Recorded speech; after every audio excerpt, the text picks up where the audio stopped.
Share the link. One.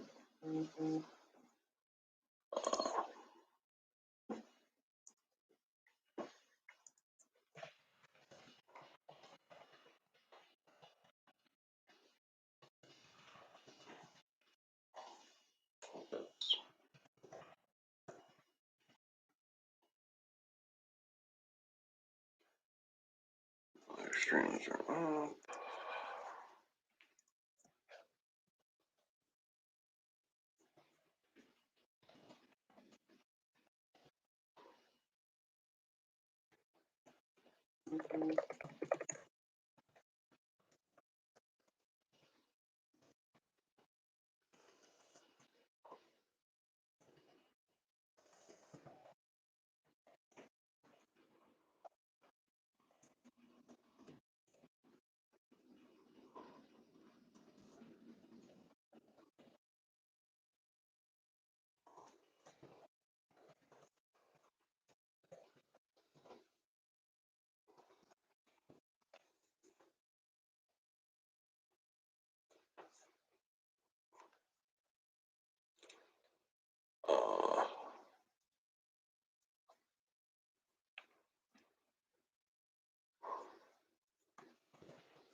Peace.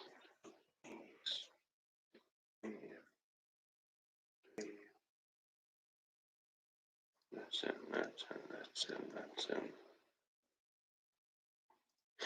All right.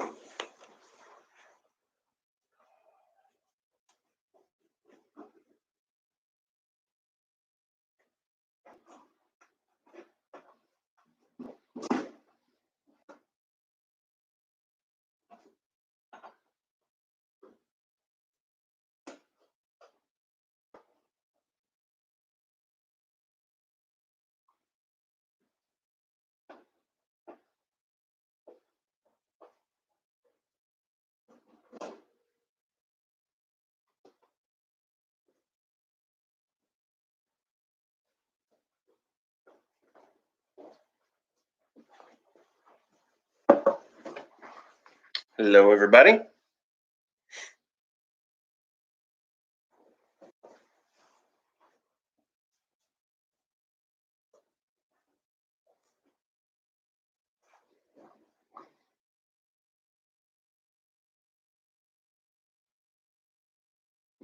Interesting. Spiked up to 4, went back down to 1.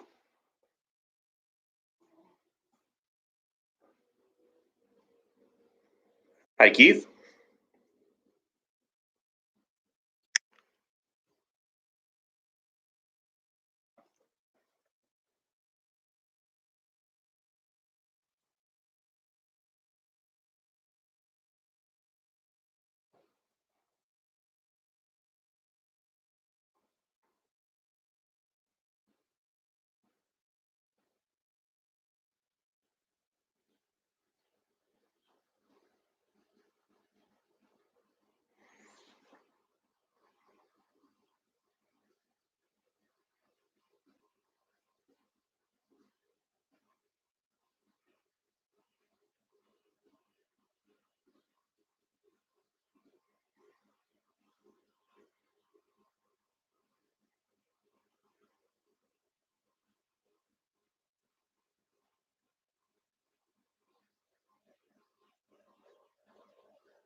I'm going to give another minute for some people to jump into the chat. Then I'm going to start chatting about everything for this week, but it's just the 2 assignments.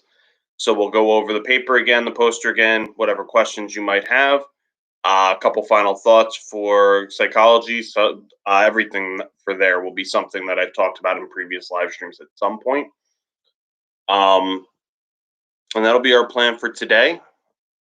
Keep sending me emails and any questions that you might have. I've been getting quite a few of those from everyone, so keep sending them my way.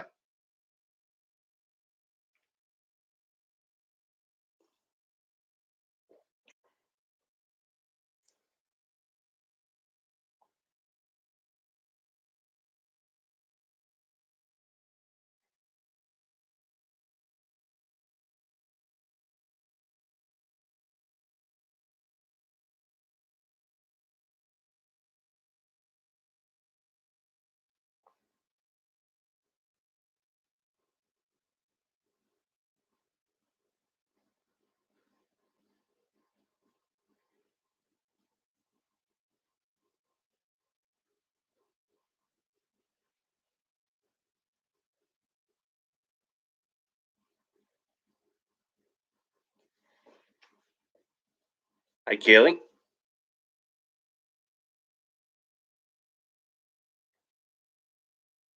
Yeah, absolutely. I think it's about time that I could start talking about the assignments, anyways. So let me start by talking about that a little bit. So your body of the paper is doing three primary things. You're talking about your first article, your second article, and putting the articles together. If you want to talk about them throughout the earlier parts together, and then just put them like together in detail later on, that's okay. So if you're like talking about Article One, and you point out while talking about Article One that this is something that Article Two does, even though Article One doesn't, or vice versa, that's fine. So the first thing you're doing is explaining all about Article One, but you could still mention Article Two when that because it's a literature review on on two articles, so that's totally fine. Um, and when you're talking about Article Two, if you want to make a mention to Article One, that's fine as well. Just make sure that you do have a dedicated section where you're talking about the articles together, specifically where you're talking about what makes the articles important in terms of answering your bullet point when you put them together. So you could do some comparing contrasting earlier on if you wanted to talk about something that is covered in one article and not the other, or something like that. But when you're putting them together, make sure you have a section where you put them together after you talk about both articles. Um, do, do, do, do. Question summarize about both. So, and then when you get to that third section, you're doing more than just summarizing them.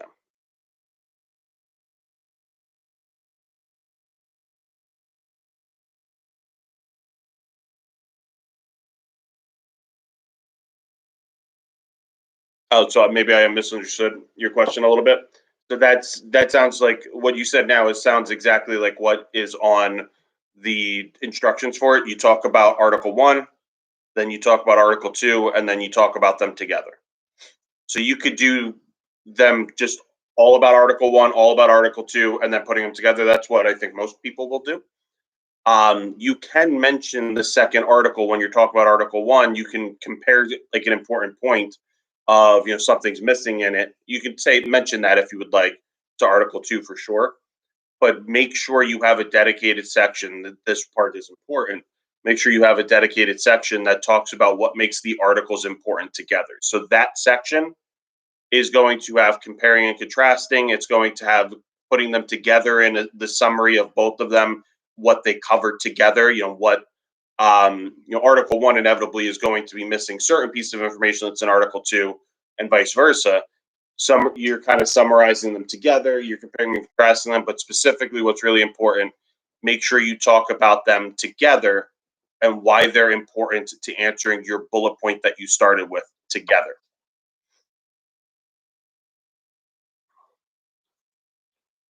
And so for today, step three, step four are both due. Step three is what I was just mentioning that has to do with Kaylee's question. In step three, you're submitting a literature review paper, and I'm going to go over that in detail. I'm going to go over both these assignments in detail. So, step three, you are using two articles.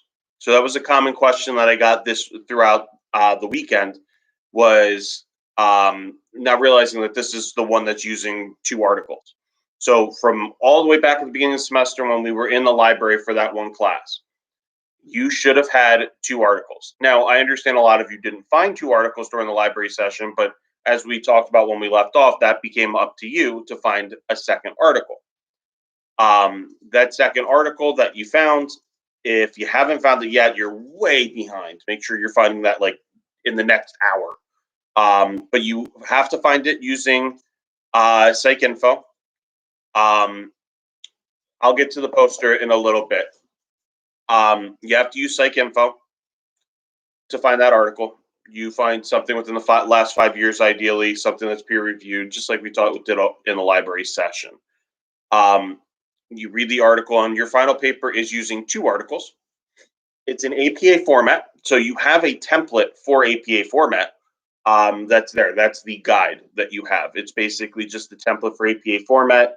It shows you how a title page should look. You could just change the information on that title page, and you have a title page. Tells you what goes in the abstract page. For our purposes, because the abstract is because we're just writing a 3-page paper on 2 articles, your abstract page can be 1 paragraph, even though the template says it's 1 to 2 paragraphs. 1 paragraph is more than enough for that. And then you will get into the actual body of your paper. Body of your paper, you'll have an introduction and conclusion like a normal essay. But what you're doing primarily, what I'm going to be looking for the majority of your grade is going to be following the 3 steps that are in the handout for the assignment. On the very top of that, if you're reading through the handout with the instructions, it says that you need to do 3 things. You need to basically talk about what's in your first article. And what you're doing when you do that is you are basically taking the research worksheet, which was step 2, which most of you submitted, a couple of you didn't, but most of you submitted that already. So you're taking that research worksheet and you're basically just expanding on that. You're taking your research worksheet, you're probably adding a tiny bit, probably taking a tiny bit away, putting it into the essay in a paragraph. It could be more than 1 paragraph if you need it. That's not a set, like firm rule. And explaining what was in Article 1, but that should be the information that's in your research worksheet. So that part of things shouldn't be difficult. You should already basically have that written up where you just need to kind of tweak it a little bit to go into the paper. Then you're doing the same thing for Article 2. So you didn't write a research worksheet that you submitted to me for Article 2. So there is a handout in the Step 3 guide to do a research worksheet, and I highly recommend that you do one for Article 2. Now, you're not going to submit that for a grade, so you don't have to. And if you do it, what I would recommend for you to do is to write that up in bullet points. So that way it's not like full paragraph form, but you could do it a lot faster than the first research worksheet. If you remember it during the class, I had mentioned, I do this when I'm writing research up. I would do these research worksheets, but it takes me 10 minutes to write one up because I do it in bullet point form. And if you do it in bullet point form, it'll probably take you a little longer than 10 because it's your first time really doing it, but it's not going to take you that long. Then you're going to, in your paper, after you talk all about Article 1, basically you're talking all about what was in the research worksheet for Article 1, you now are going to do that for Article 2. Theoretically, you could skip doing the research worksheet. It can make it a little harder to write that part of the paper up than if you have the research worksheet, especially if you can do the research worksheet in 15 minutes and bullet points and you're just expanding it.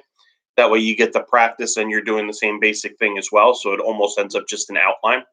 And that's really what research worksheets end up in a lot of ways. They're there as outlines as well as organization, because it's very easy when you have 10, 20 articles to lose track of what was in each article. What's in Article 1? What's in Article 2? And the third thing you're doing is putting them together. What makes these 2 articles important together? And the primary thing that you're answering is, why do these 2 articles, when you put them together, answer the bullet point question that you had from the library session in Step 1? So when you're doing that, you can compare and contrast. You can put them in a summary together of why they answer your question. But the key thing to keep in mind, the question that you have to be answering, and if you say to yourself, am I answering this question? and you don't think that you are, that's when you're not doing what needs to go in the section. What you need to do is tell me why these two articles, when you put them together, are important. Important in terms of answering the bullet point question that you started with. If you're not sure what your bullet point question was, just reopen the document for step 1. It's in the module. You just reopen that document and you take a look and you find which one that you chose. But that was, the questions like, does exercise help fight depression? Or what role does social media have on our relationships and things like that?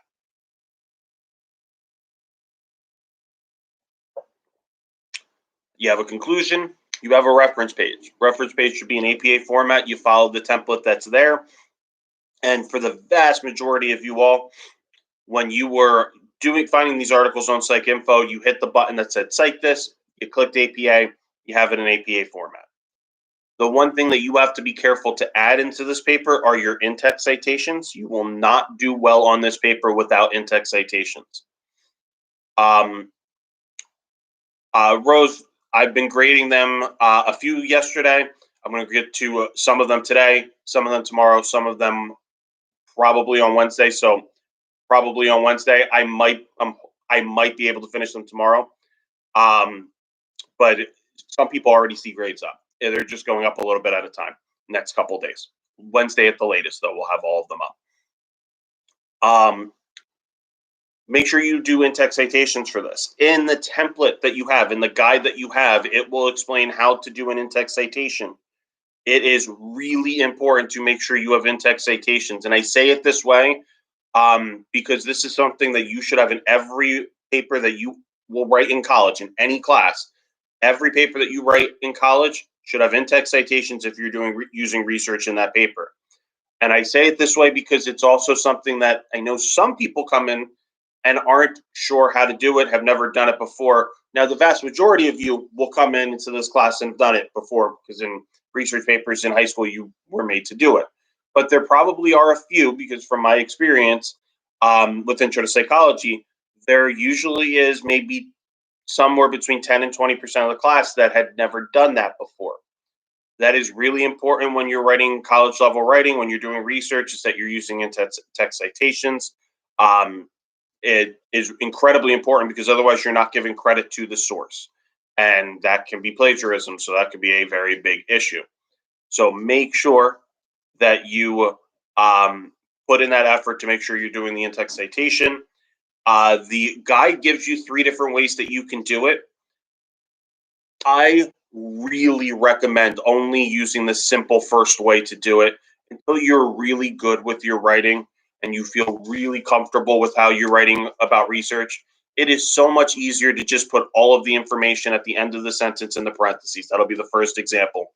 Or at the end of that sentence of paraphrasing or quoting, but at the end of that sentence of paraphrasing, because you should be paraphrasing as often as you can. Quotes are not a good thing. I'm going to mention that in a second too. At the end of the sentence, you put in parentheses the author's last name, comma, the year that it was done. You can also put a second comma and then the page number you found something from.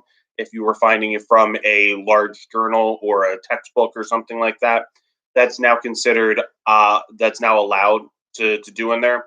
But I'm not going to mark you down if you don't do that part of it. During the future of your college tenure, that could become required as opposed to just optional. But for right now, you don't have to stress about that part. Just last name, comma, year, and I'd be happy. Now, the other thing I mention here is the second thing that I find from my experience separates strong and average college writers is how often they quote. Quotes are not your friend, is I guess how I'm going to say it. Quotes don't often make your paper sound better. They often make your paper sound weaker. That's not always true. There's 2 reasons to quote something. Quote something if you do not know how to paraphrase it. You do not know how to change it into your own words.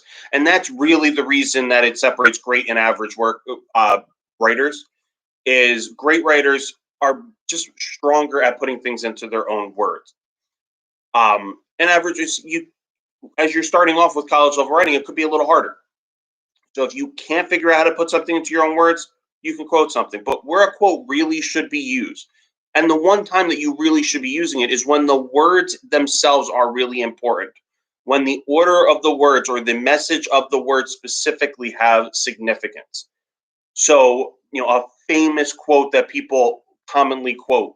All right, that could be really important because people know it as the words in that order.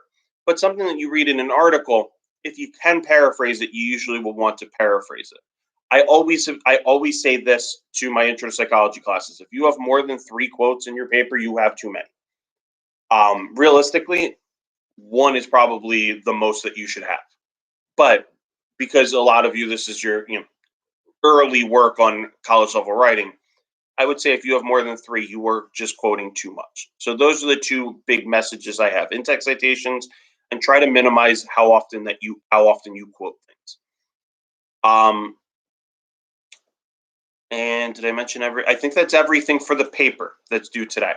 If you have any questions about the paper, put them in chat and I'll rewind back to that. Rose, I had mentioned your question. Exam grades, a couple of them were up. I did a few last night. Today I have the second live stream. I have a couple of Zoom calls after that, and then I'll get some up later today. But tomorrow is when most of you will see exam grades go up, because I'll be spending the majority of the day grading exams. And then poster, a couple of you are asking about, so let me go into that in detail. That is the second thing that's due today, but let me read through your questions to make sure I'm answering them specifically.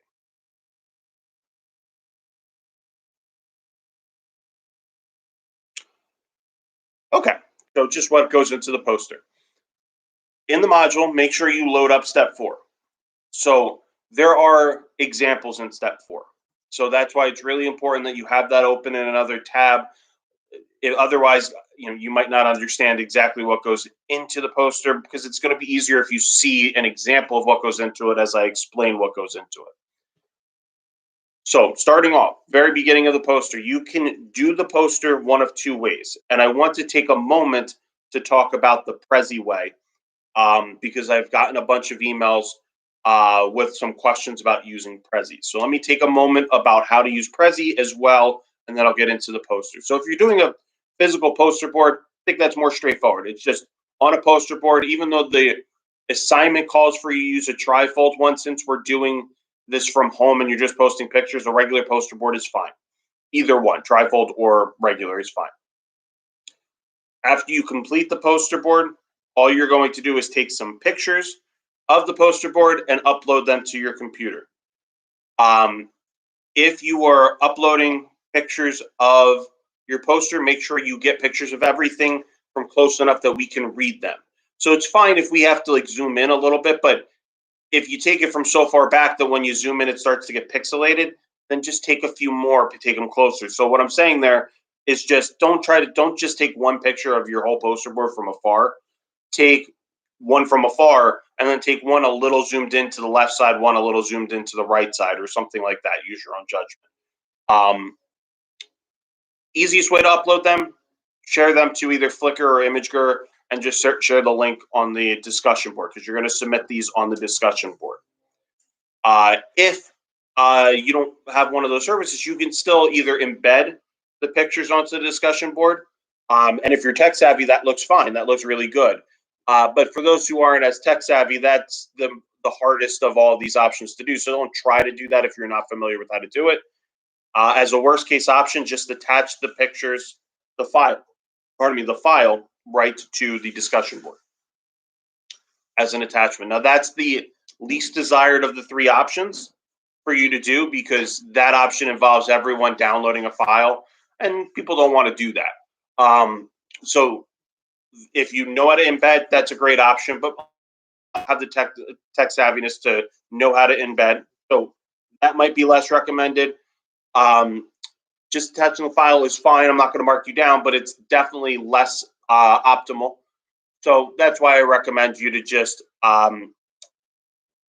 create an album on either Flickr or ImageGur or any of those photo sharing sites, and attaching that album. Just all you'd have to do is just copy and paste the link, just like you might for a YouTube video. You just copy and paste that link onto your discussion board, and then everyone would click on that link and see pictures of your physical discussion board. Now, if you do a Prezi, you're doing the exact same thing. At the end of the day, you were just copy and pasting the share link just like you would for a YouTube video. We would click that link and it would load into your Prezi.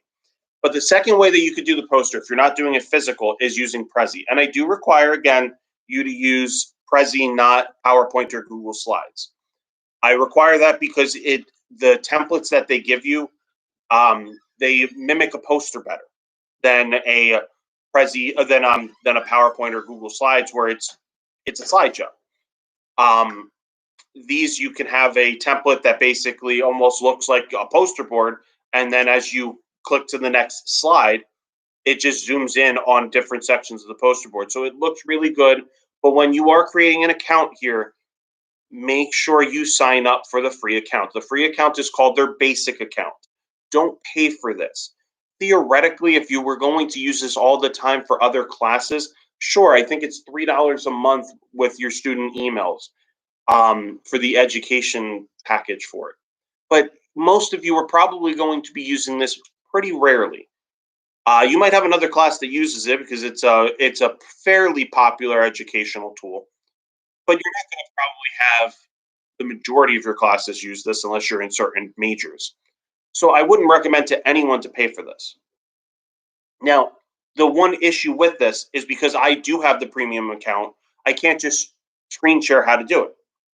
I can't just load up on mine, click this button, and you're good, because I have a different account than you all do. So I can't show. I can only talk this through, and they have a help feature for tech support that you can get help with as well. But here's what you're going to do. You click on the basic account. You sign up for the basic account. When you go to create a template, you click the template that you want. It's going to ask you to give the template a name. And then the pop-up that you have can be confusing. The pop-up that you have, it says, who do you want to see this? And I'm pretty sure what normally is highlighted is anyone on the web, which is fine. That's what you want. That's how the free account works. All you would have to do is have that highlighted and click continue. But in a big button, and because it's a big button, it draws your eyes in, it says upgrade. If you wanted to only have specific people see this, so maybe you were working for a company and just want your team to see this, yeah, you would have to have the upgraded pay account. If you have the free account, you could still use it perfectly for education. You don't really have to worry about people stealing your ideas like you might if you were in a company. You would just finish your work, you would share the link to your work to the class, and everyone can view it. People don't need a password to view it or things like that. So that's how you create it on the Prezi. And once you're in to the template, Prezi is very easy. Prezi is without a doubt easier, I think, to use than PowerPoint or Google Slides. It's very intuitive. If you want to post a video or a chart, it's just drag and drop or copy and paste. You click on the bubble that you want in the animation and you type your information in. So it's pretty easy to use once you're in the template. The hard part is only signing up for the account and getting into the template. When you are done, you click finish. It'll say, I forget exactly what the button says, but it will say, get a link to share your Prezi, your slideshow, or your presentation, I think it says actually. And get that link, copy and paste that link, and you paste it right onto the discussion forum. And that's how you post your Prezi. Like I said, if you're doing the online version, I do require that it's Prezi. Otherwise, you use a actual poster board. Either one work for me.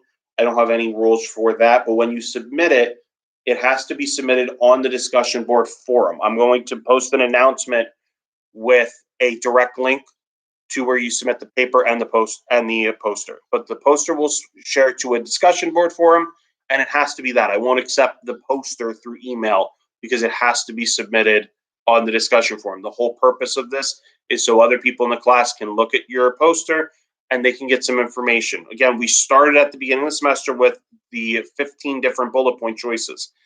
You chose a different bullet point than some other people in the class did. My guess is probably about 10 of those 15 bullet points are represented in the class. I want you to be able to get some information about the bullet points that you did not choose. So that's why it's on the discussion board. You look through other people's discussion boards. Ideally, you look through the ones that did a different bullet point than you did. Make sure on your title for your Prezi or your poster board, make sure you have your name and what your bullet point was, or just what your title of the paper was, as long as the title has the bullet point to some degree in it. And that's it for that. Now, what goes in the poster? Actually, let me see what Adila wrote just so I can see if I was in the middle of covering it.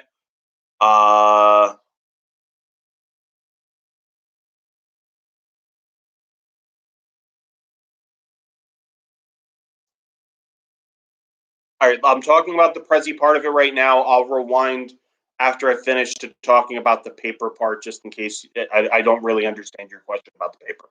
But I'll rewind and cover that part again in a few. So back to the Prezi. What goes in the Prezi? In essence, the best way that I can describe what's going in your Prezi is this. You're done with your paper. You finished your paper. So you have your 3-page paper with a title page, a reference page, and an abstract page on top of the 3 pages.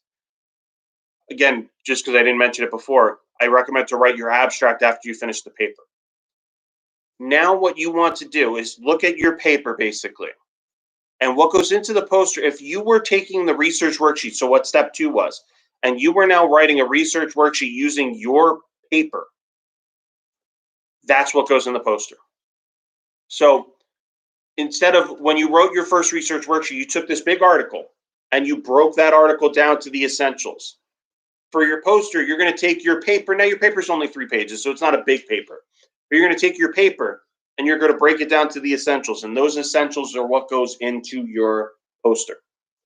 So just like you have the information on the research worksheet, you have what was in the introduction, what was in the methods, the results, the discussion. That's what goes into your paper. You're going to talk about everything that you mentioned in your paper. So you're going to talk all about Article 1, all about Article 2, and about why they're important together. However, you need to break things down. It won't be a word for word what was in your paper. That would be too much content. But it's not going to just be a couple of bullet points. That would be too little. On the Step 4 PDF, you could see an idea. You look at the pictures that you have, the examples that are on there. You could see examples of how much content should be in this. Now, I will say, while I think that's a good target, what you see in those examples, I think there's no need to go to put more content that you see in those examples. Those examples are more than enough content. If you had slightly less, that's fine, but don't have a lot less content. You could see as you look in that, it's informative. You know, if you were taking everything on those posters and putting them into a paper, it's a little more than a page worth of information. Here's the rule of thumb. If you looked at all of your content in your poster, someone was going through every single slide, every single section of your poster, could they read that in about 2 minutes? 2 to 3 minutes. 3 would be at the highest, I would say. If you look at your poster and you think it would take someone less than 60 seconds to get through everything on your poster, you do not have enough information. If you look at your poster and you would say it would take more than 3 minutes to get through everything on your poster, you're pushing too much information. It should take someone looking at your poster about 2 minutes to read everything on there.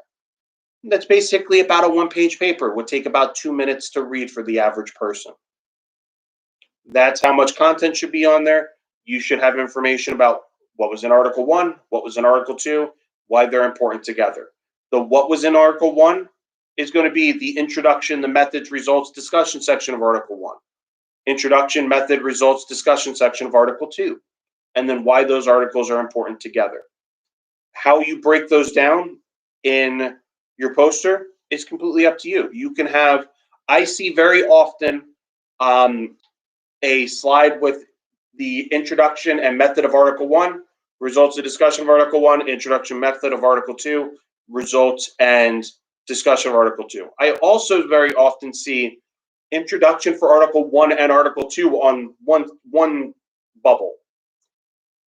method for Article 1 and Article 2 in another, results, discussion in a fourth, and then putting them together. Usually putting them together is 2 to 3 different sections, because usually one of them is just about answering the bullet point, and another one is kind of putting them together, the really important information, kind of summarizing for them together.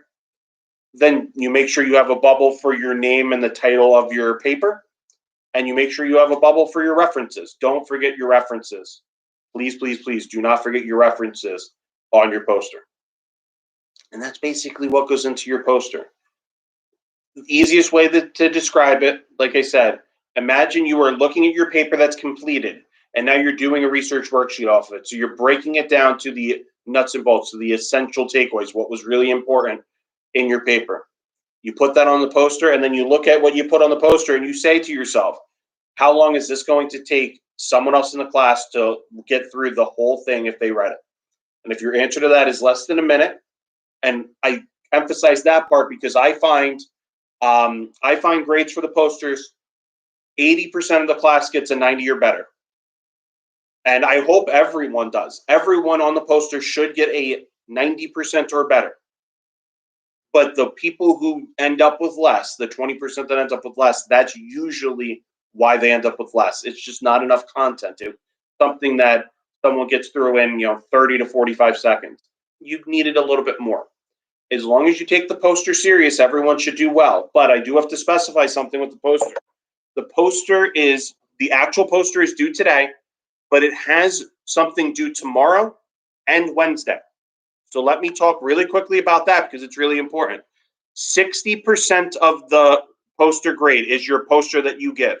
Now, for that 60%, everyone in this class should get minimum 50 out of 60, but everyone in this class should get 60 out of 60 on it. I expect for this, because we're doing it online and because of the nature of having to switch this, I expect that I will give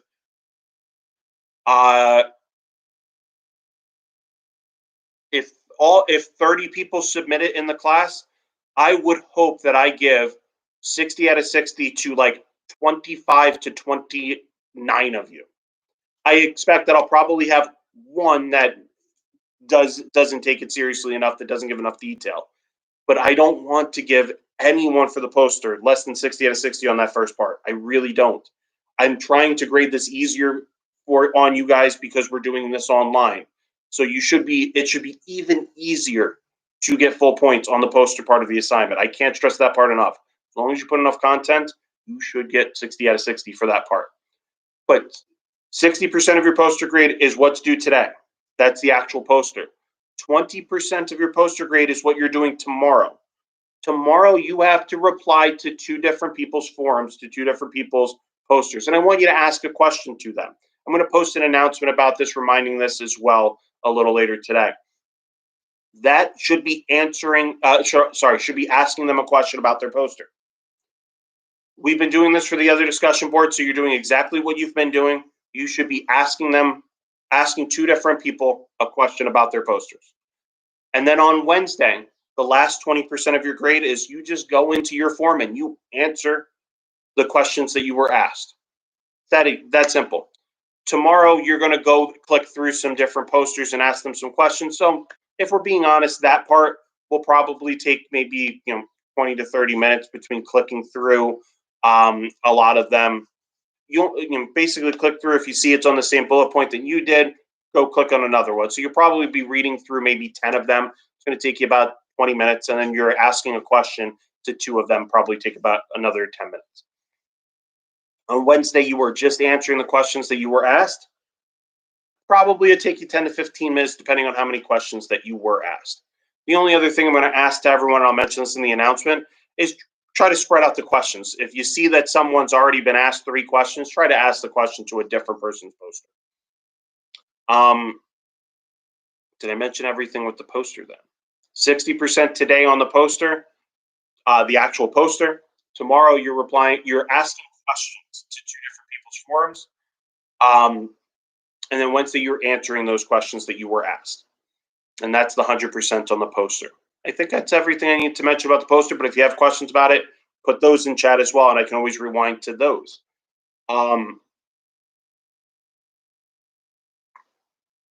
You technically, so the introduction would be what was in the introduction on the research worksheet, that type of information. What was the purpose of the article? What were they trying to answer? That kind of information. But you technically don't even need to have an abstract or a conclusion on the poster, and I'm totally okay with that. I do find that most people put a conclusion on the poster, probably because you just kind of think you need it. And I find that the conclusion's often just the summary of the two articles that I was mentioning before. I don't need to see an abstract. If you want to put in your abstract, that's okay. But technically, if I don't have a abstract page, and if I don't have something that's directly a conclusion, I'm okay with that as well. But I do find that a lot of people, for their conclusion, they basically just put a summary of the two articles together. Yeah, everything should absolutely be in your own words. Like I said, quoting is not is very much less than ideal when you're writing a paper. And then when you're putting it in the poster, you can be putting your own words directly from the paper. You know, you don't have to worry about plagiarizing yourself. So you could put some information directly from the paper into the poster. And a lot of it, what you're going to find is that you're going to have to kind of shorten into like almost like bullet points, into like shorthand, the information that goes in the poster. Because if you put it word for word, it'll just be too wordy. Yeah, if it's just as simple as just taking those out, that's totally fine. Okay.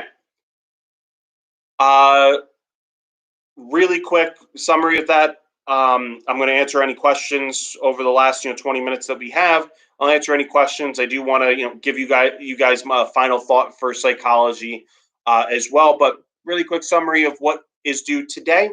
Paper and the poster. The paper you're submitting as an assignment, so you'll be submitting it exactly the same way as you were submitting your exam. It'll just be clicking the assignment, you upload your document, and it submits that way. And your final paper should be due today. In your final paper, you have a title page, an abstract page, and a reference page. Those don't count to the 3-page requirement for the body of the paper. Use the template that's available to you in the module for how to format a title page or reference page. Make sure you have in-text citations. Try to not quote too much. In the actual paper itself, you're going to talk about what was in Article 1. You're going to talk about what was in Article 2. And then you're going to put those two articles together. Why are they important together in terms of answering your bullet point? And the bullet point I'm referring to is from the library session, from what you started with at the beginning of the semester. Why are those things important when you put them together? 3 pages. So basic rule of thumb, maybe a page about Article 1, page about Article 2, and a page putting them together, but that's not a firm rule. Submit that paper to me. Write your abstract after you finish the paper. It's just easier that way. Poster, once your paper is done, you are going to take your paper and in essence break it down into a research worksheet. You are breaking your final paper, your step 3, into the essential takeaways from it, what was really important from it. And that is going into your poster. So you're going to have information about the introductions from Article 1 and Article 2, the method from Article 1 and Article 2, results from Article 1 and Article 2, discussion from Article 1 and Article 2, and why they are important together. And you'll have all of that. However you organize that, the 2 most common ways that I see that organized is introduction from Article 1 and Article 2 is its own slide. The method, its own slide from Article 1 and Article 2 together. Article 1 and Article 2 of the results as one slide together, discussion together, and then usually about 2, maybe 3, talking about why they were important together. I also sometimes see people talk about just Article 1 and then have the introduction and methods in one slide, results and discussion in another slide, then transition to Article 2, introduction and methods, results and discussion, and then have the 2 to 3 about putting them together. However you want to do it, there's no rule to that.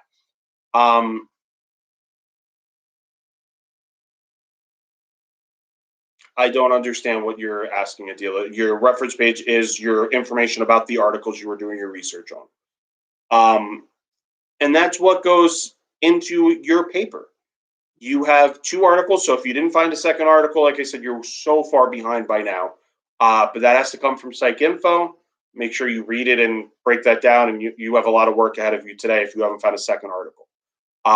Make sure you have it in text citations. Make sure you have the reference page for most of you. The references you got from Psych Info, you just click the word cite this, and it was that straightforward. Yes, Ashita, you should have in your poster should definitely be information from Article 1, information from Article 2, and putting them together. However, how you break those down in terms of total content is up to you. But it definitely should be mentioned with those two together. All right. So if you have other questions, throw them in the chat. I know there is the one thing I want to make a mention for a final thought for the class.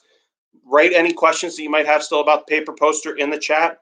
I'll get to those in 5 minutes after I go into this final thought that I have for you all. But I do want to really quickly talk about one big final thought that I always like to leave my classes with an intro to psychology. I always describe this way. I always say, in my closing in now, I'm getting closer to 15 years of teaching psychology. In my years of study, there's been one thing that has stood out to me more than anything. One thing that I didn't understand before entering into psychology, studying it for years, starting to teach it, that when I finally realized it was this big wake-up call, and it really has been a very, very important way of understanding psychology for me and human behavior for me. And if I ever do write a book, this is going to be the book that I write it on. And the way that I would word that, it's so simple. I would say to you all, no one is as happy as you think that they are. Let me explain that though. We all naturally compare ourselves to others. And that's a lot of what we were talking about with personality, also with social psychology. We just compare ourselves to others. We rank each other, ourselves and each other on almost everything. We compare ourselves to others. And naturally, it's very easy to then see someone who has a quality or has a trait of some kind that we don't have and we wish that we had. We have plenty of strengths, but we also have weaknesses. And there are going to be, for all of us, some weaknesses that we have that we really wish that we had as strengths, things that we really wish we were good at. Those might be things that are completely personal to you that you don't share with anyone else. They are just something that you wish you had that you never talk about. But inevitably, you will meet someone that has that quality you wish that you had. They will have it. They will have it as a strength. And as we naturally compare ourselves to others, we'll see them having that as a strength, and we will make an illogical next step. We will say, wow, you have that quality. I wish I had that. You must be so happy because you have that. But that's not logical. Yes, that would make me happy. But that next step of saying, because it would make me happy, it must make you happy, doesn't make sense. They have that quality, but they have things that they don't have. They have weaknesses that they are missing. They could be missing something that you have. It is absolutely possible. And after I've really started to realize this, I've seen this a little bit more often than I ever thought I would. I shouldn't say a lot more often than I ever thought I would. But there are a lot of times where you could be jealous of someone for having a quality that you wish you had, and it would make you happy, but it doesn't make them happy. And they see a quality in you that they wish they had that would make them happy. So they then say, you must be so happy. But that quality that they wish they had isn't what makes you happy, because we already have it. We take those things for granted. Give you a very quick example without going into too much and over disclosing too much, unless we end up wanting to talk about it more. It's not that I have a problem sharing more about this story. But I had my best friend from high school, and I'm still close with this friend today.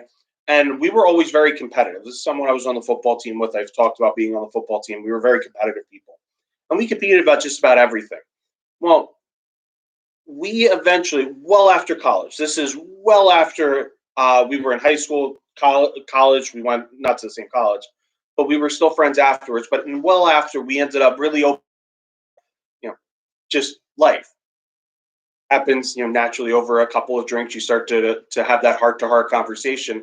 And as things started to come out, it turned out, well, I know I was always jealous of him because he had the gift of gab. He could talk to anyone with so much confidence. And I was actually very nervous, especially when it came to someone that I might have a crush on, someone that I wanted to ask out on a date. I was always very nervous approaching a dialogue with something like that when I was younger. And that was not something that he was nervous about at all. So I was always jealous of him for that. Well, I just realized I'd always just assumed that he was happy because he had that, because he could talk to anyone without any problem. Well, as later on, as you started to realize that, as things came about and we really started to open up, he revealed that he was always very jealous of me because I was smart. And I never thought about that. I always actually took my intelligence for granted. Yeah, I'm smart. But I never really thought about that being something that should make me happy because I never did. I always looked at the qualities that I didn't have, and that would have made me happy.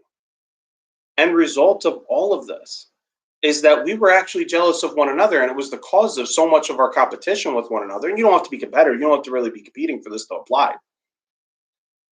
End result of all of this said and done, the big thing that I have is we put people on pedestals because we see qualities that we wish that we had, and we think that because it would make us happy, and it would make us happy, we think it must make them happy, but our happiness doesn't equal their happiness.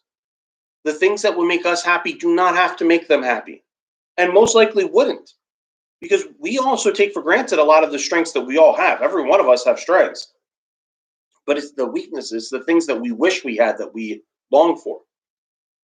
Yeah, if I had the quality he had, I would have been happy. The opposite's true. When we started talking about that, he used to talk about how I didn't have to study very hard to get good grades in high school, and I never thought of it that way. But yeah, he studied a lot more than me.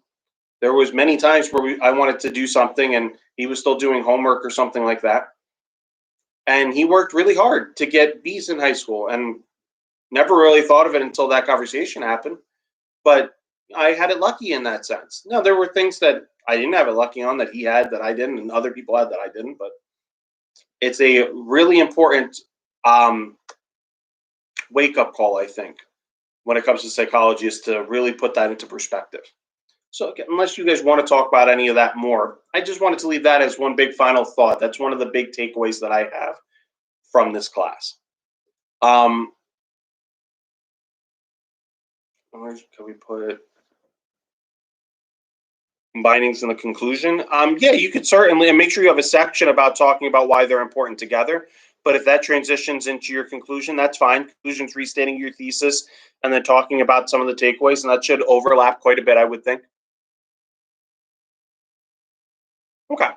If you have other questions, put them in the chat. If you don't, obviously, I don't expect too many of you all that are here today to come to my 1:30 live stream because I'm going to be repeating all this information. You're more than welcome to, if you still have questions, come to the 1:30 live stream where I talk about things more. But for those of you who don't, this will be the last time I kind of get to quote unquote face-to-face talk to you. So I just want to say thank you to everyone that's here, everyone in all of the classes. This was a unbelievable semester in terms of we never could have expected it. We had to do something that none of us could plan for, that none of us were ready for, and we overcame it. And we did that together. As much as I tried to put some information, do things like this, and put information that was a little easier to access for you all had to do it. You had to keep up with your work, keep up with the world going on with tons of outside disturbances. Everyone has different workstations as you're working from home, and I'm sure a whole lot of you have a lot of distractions in your workstations, because I know I do. In my condo, I have to, as you can see, the door every time I'm doing these, I can't use my office because my wife is working out of my office every day. We are on top of each other constantly. We are constantly hearing each other on conference calls and things like that. And I'm sure that so many of you had very similar struggles getting your work done, having children that were in the house that you're trying to help get through school too. Having significant others or roommates or parents that are working right alongside of you, dealing with trying to keep up with the news and keeping up with our own safety as well as all of our different classes and some of you still working essential jobs. Thank you all for keeping up with this class, for getting all of the work in, um, and for overcoming what the world brought forth to us through all of this. Please don't take what we had to do online here as a reason to be scared off of taking an online class in the future. This was not the same as an online class normally would be. This was us taking a face-to-face class and moving it into an online environment and doing the best that we could. Online classes will be just more efficiently run.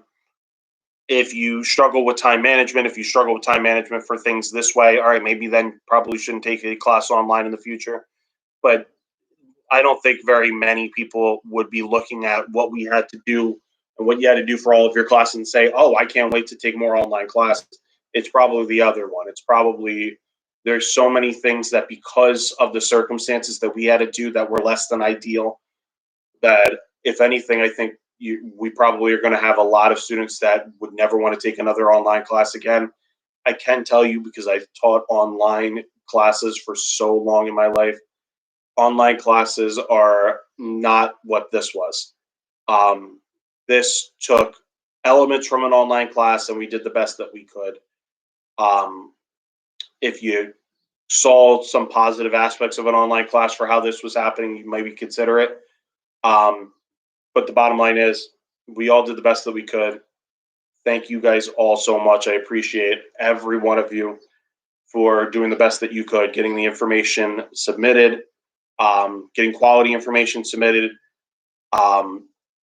and getting through everything. As I start to grade your final assignments, it's going to be a lot for me. So it's not going to be immediate grades getting posted. Getting through exams the next couple of days, then I'm going to transition into the papers. I have tons of papers to grade. I still am getting so many emails every day. We're doing different Zoom conference calls pretty much throughout the workday every single day. So my grading time is still a little limited for the next few days. And then I'll be basically taking a full week grading nonstop, trying to get grades up as fast as I can. Usually I like to say, all right, I should have grades up for you by this time. I'm not going to be able to say that. I don't know how quick I'm going to be able to get papers up, poster grades up. I'm going to try to get them up as fast as I can. But I do think they'll probably be trickling in probably into the beginning of next week. But I'm going to try to get grades up for you all by Friday night. I don't think that I'll be able to get everyone's grades up by then, but if I can, that gives you some time to take a look at them before I submit them, because I'm not going to officially submit and post them until next week.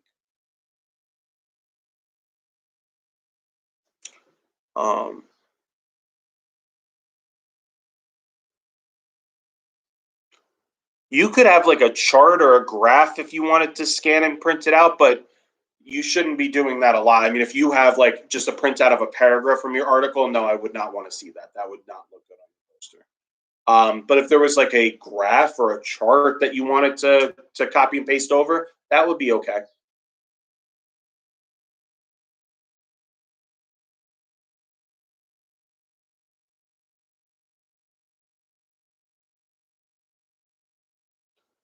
I'm sorry to hear that, Keith. And I know for a lot of you, if you're taking summer classes, and we're all online, so if a lot of you that might be taking summer classes are maybe going to be a little concerned about it,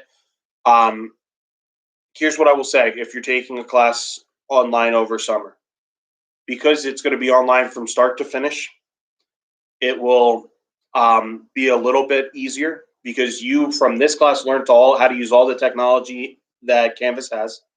You know how to use the discussion boards, you know how to access different documents and things like that. Because it's online from start to finish, the syllabus is going to be geared towards things that work online. In our classes, we had things that just didn't, the movie poster didn't at all work online. we had certain assignments that I'm really just tweaking something to make it somewhat work online, like our group discussions on the articles. The Because you'll be online from the beginning, it'll be designed a little bit better for things that work online. Um, Time management's always important when it comes to an online class. You keep up with it. Summer classes go pretty quickly, so there's a lot of work very quickly for summer classes. I know it's not ideal for a lot of you. I do definitely recommend to take your summer classes if you would normally take the summer classes and not to fall behind. But if you know that you won't be successful in an online class, then there might be reasons to wait and see what the world brings after this. So Keith, I hope that the summer class work treats you a little bit better than this was. I share life becoming a mess with you. Uh,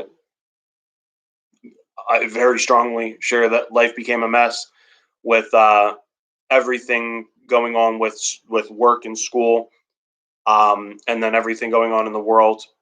I think hopefully the weather warming up is going to help the virus to um, hopefully disappear through the summer, but at the very least, hopefully um, not be as prevalent in the summer. I personally do believe that the summer will end up making it go away until the fall, and then we'll probably see the second wave that they're talking about. But being able to have some warm weather that we can go outside for a walk now that our parks are open. If you're a golfer like me, you can go to a golf course. Um, some very good things. I think that hopefully are around the corner. So I share it very strongly with you with life being a mess. That's what I can say from you is for someone who, when I became a professor, I realized how important it was to be organized. I was not a organized person until I became a professor. The chaos of this made it impossible to be efficiently organized, and it made me feel like a mess. Very, very strongly. And a couple of you even probably have experienced that with me, where there were some things that you just had to backtrack to and things like that. I'm usually very organized. I did the best that I can. But this tested my organization. I know it tested a whole lot. So, Keith, what I can say to you specifically is, for life becoming a mess for you, if that's true, you absolutely overcame it with me, and I appreciate that from you very, very much.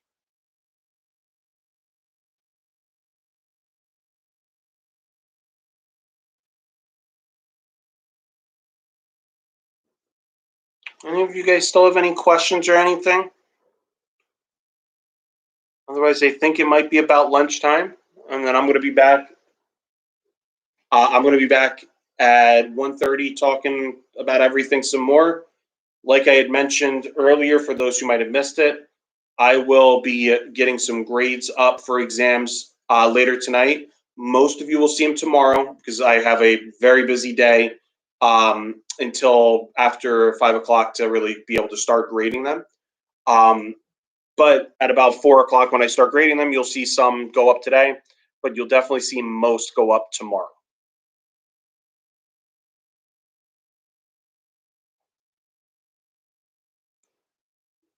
And aside from that, for those of you who do have some questions still, I'm not going to jump out of the chat for a few minutes. I am going to make myself some lunch very, very soon.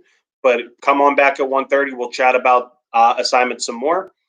And I'll see most of you then. But if you have any questions, put them in the chat. I'll keep the chat up for a few minutes. All right. Let me see who's at the door.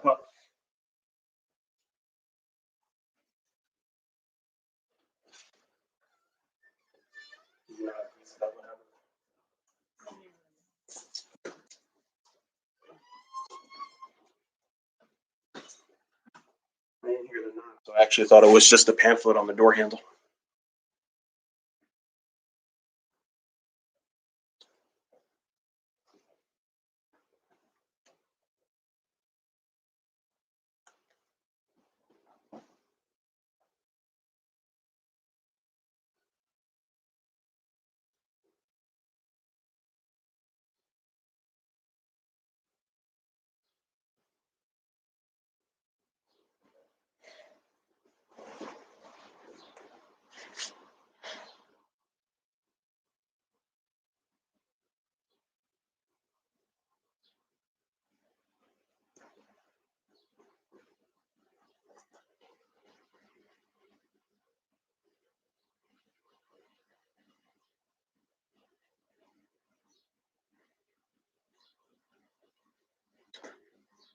Hey, everyone. I haven't seen a question pop up for a minute. I am getting hungry, so I'm going to make myself a little lunch, and I will be back here in about 50 minutes if you want to join back up again. All right. See you then.